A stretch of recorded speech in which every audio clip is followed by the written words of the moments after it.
ان لوگوں نے مل کر کے اس وقت جو ہے وہ رابطہ کیا اسلامی امت سے، اور 22 سے 25 ستمبر 1969 کو رباط میں جو مراکش کا دارالحکومت ہے، وہاں پر اسلامی سربراہ کانفرنس مقرر ہوئی. یہ دراصل اس کا یعنی پس منظر ہے اسلامی سربراہ کانفرنس کا. یعنی بنی تو تھی یہ اس رد عمل میں جو مسجد اقصی میں آگ لگنی تھی. ظاہر کہ وہ بڑا جذباتی منظر تھا ساری اسلامی دنیا کے لیے. لیکن اس کے بعد پھر یہ ادارہ جو ہے وہ بڑا سرگرم ہوا دوسرے معاملات کے اندر سے. کشمیر کے معاملے میں بات اٹھائی، فلسطین کے معاملے میں بات اٹھائی، حتیٰ کہ انہوں نے برما میں جاراکان کے بارے میں پہلی 60 اور 70 کی دہائی میں تشدد کارروائی ہوئی تھی، اس کے خلاف آواز اٹھائی. لیکن اس کے بعد جو ہے پھر یہ ادارہ جو ہے تقریباً غیر فعال ہو گیا. اس کی وجہ یہ بھی ہے کہ جو اس کے سرگرم ارکان تھے مشرق وسطیٰ کے جو لوگ تھے، سعودی عرب ہے، قطر ہے، اردن ہے، مصر ہے. مصر نے خود ہی اسرائیل سے تعلقات قائم کر لیے، سعودی عرب بھی اسرائیل کے بہت قریب ہو گیا، اور پھر باقی متحدہ عرب امارات وغیرہ نے قائم کر لیا. تو اب اس کے بعد جو یہ ادارہ اس لحاظ سے اتنا سرگرم نہیں رہا. پھر یہ کہ خود اس کے اندر یعنی اختلافات، نظریاتی اختلاف اس لحاظ سے پیدا ہوئے کہ ترکی کے علاوہ کسی اور ملک نے ترکی اور پاکستان کا موقف یعنی ایک جیسا نظر آیا عالمی سطح پر، جیسے کشمیر ہے یا ایریٹیریا ہے یا برما ہے یا، لیکن باقی جگہ پر لوگ جو ہے وہ خصوصاً جو فلسطین کا معاملہ تھا اس میں جو جذباتیت نظر آئی تھی پہلے اجلاس میں، پہلے چند سالوں میں، یعنی سمجھے کہ کوئی 90s تک، وہ پھر آہستہ تک ختم ہو گئی. اس لیے اب OIC جو ہے ایک عام سا روایتی سا ادارہ بن کے رہ گیا.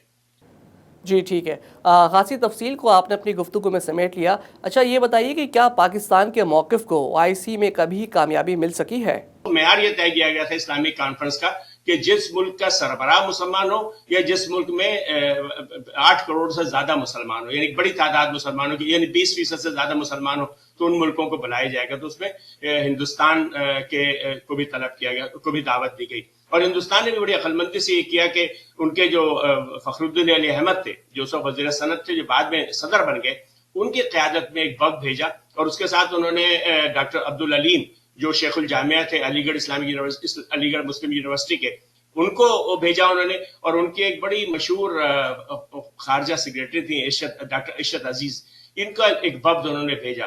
اور اس دوران پھر یہ ہوا کہ آپ کو اندازہ ہوگا کہ اس زمانے میں اسی دوران یعنی جب کانفرنس شروع ہو رہی تھی، بہت بڑا مسلم کچھ فساد ہو گیا احمد آباد میں.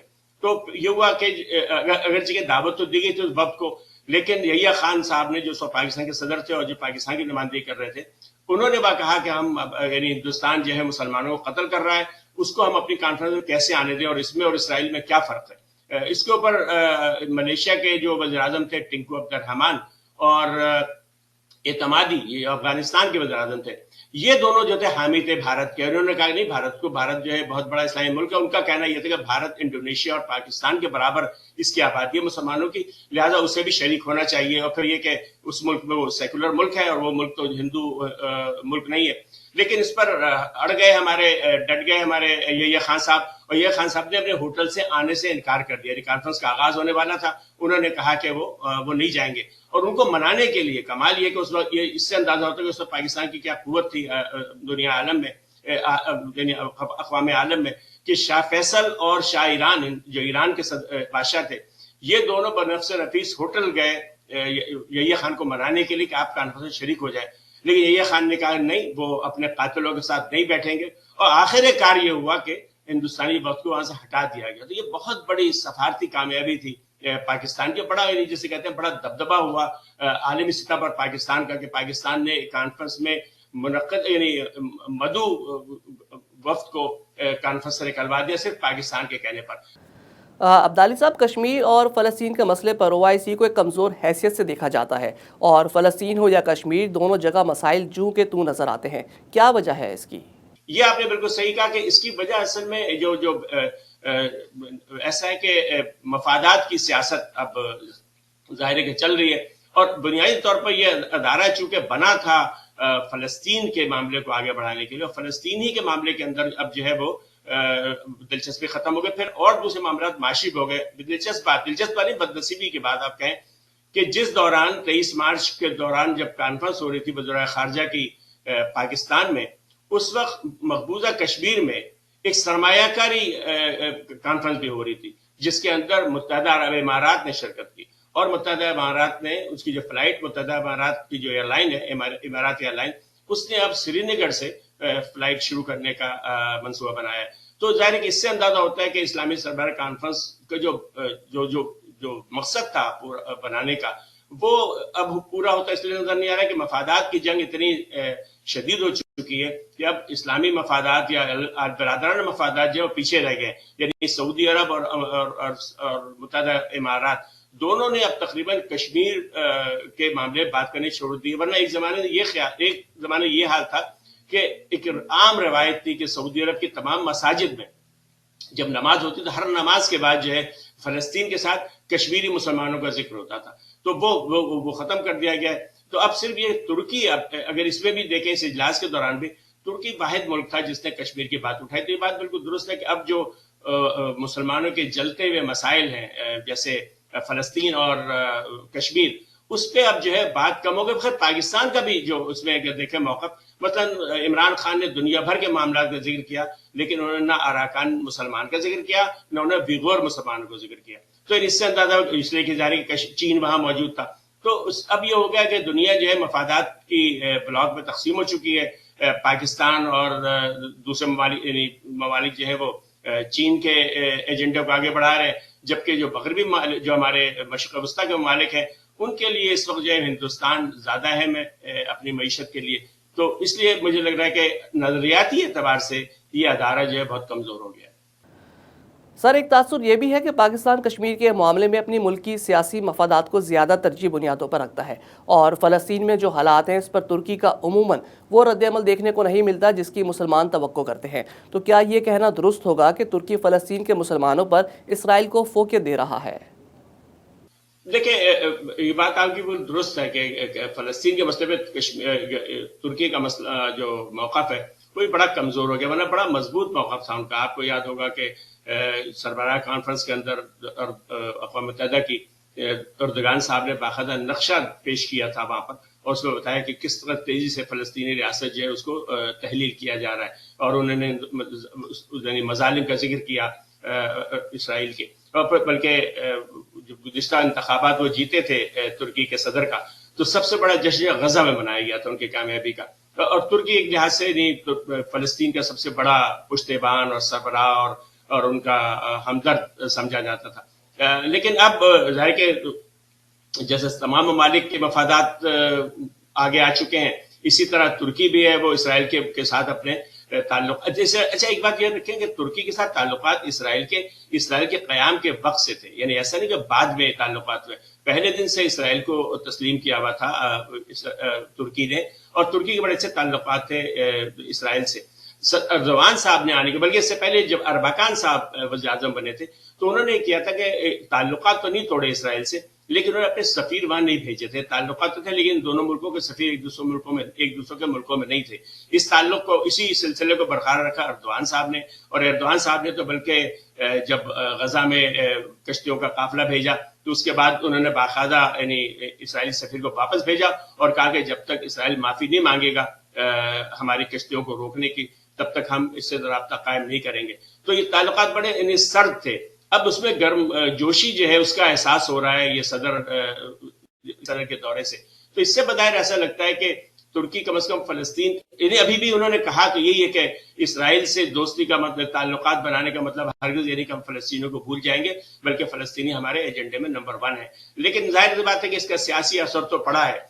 اب یعنی اسرائیل خاص سے یہ ممالک متحدہ عرب امارات، مراکش اور دوسرے لوگ جنہوں نے رابطہ قائم کر لیا اسرائیل سے، اب وہ کہہ رہے ہیں دیکھیں ترکی سب سے بڑا مخالف تھا اس کا، اب وہ خود ہی رابطے آگے بڑھا رہا ہے تو ہم کیوں نہ کریں. ٹھیک ہے، OIC اور اسلامی ممالک کے انفرادی کردار پر گفتگو کا سلسلہ جاری ہے. فی الحال پروگرام میں یہاں وقت ہوا ایک بریک کا. بریک کے بعد یہیں سے گفتگو کا آغاز کریں گے. ہمارے ساتھ رہیے.